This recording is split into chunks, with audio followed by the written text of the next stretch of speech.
Assalamualaikum warahmatullahi wabarakatuh. Perkenalkan, nama saya Imam Bayhaqi dari Humas 6B. Di sini saya akan menjelaskan tentang teori situational of the public. Berawal dari sejarah teori situational of the public. Teori situational of the public bermula dari monografi jurnalistik James A. Gruning yang berjudul The Role of Information in Economic Discussion Making pada tahun 1966.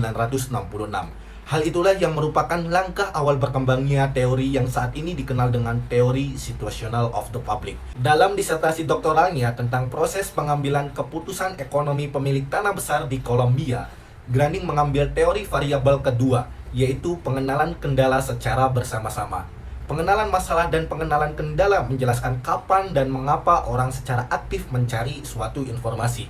Hart Krugman ke dalam teorinya untuk menjelaskan perbedaan antara perilaku komunikasi aktif sebagai pencari informasi dan perilaku komunikasi pasif sebagai pemrosesan informasi. Teori situational public yang dikembangkan oleh Profesor James A. Gruning mendefinisikan bahwa publik dapat diidentifikasi dan diklarifikasikan dalam konteks di mana mereka menyadari masalah tersebut dan sejauh mana mereka melakukan sesuatu terhadap masalah-masalah tersebut.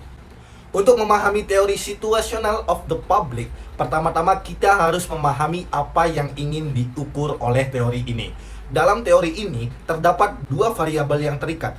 Variabel tersebut adalah perilaku komunikasi aktif dan pasif.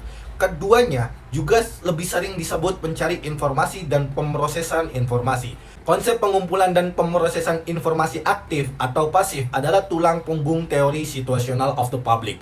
Setiap orang merupakan bagian dari salah satu empat publik sehubungan dengan suatu situasi atau topik, menurut Mayor 1998. Ketika berkomunikasi dengan publik, seorang profesional public relation harus mempertimbangkan perilaku publik yang ingin mereka pengaruhi dan diajak berkomunikasi. Masing-masing dari keempat publik tersebut mempunyai cara yang berbeda-beda dalam mengumpulkan dan bereaksi terhadap informasi, dalam skala yang paling aktif hingga yang paling pasif. Kelompok non-public adalah kelompok yang paling pasif. Kelompok ini terdiri dari orang-orang yang tidak menyadari atau tidak mengakui suatu situasi tertentu. Public laten mengetahui suatu topik atau isu namun tidak mengenalinya sebagai suatu permasalahan.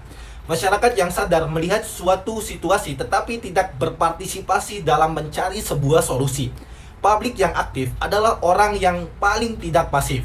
Orang-orang ini melihat suatu situasi sebagai masalah dan terlibat dalam mencari sebuah solusi.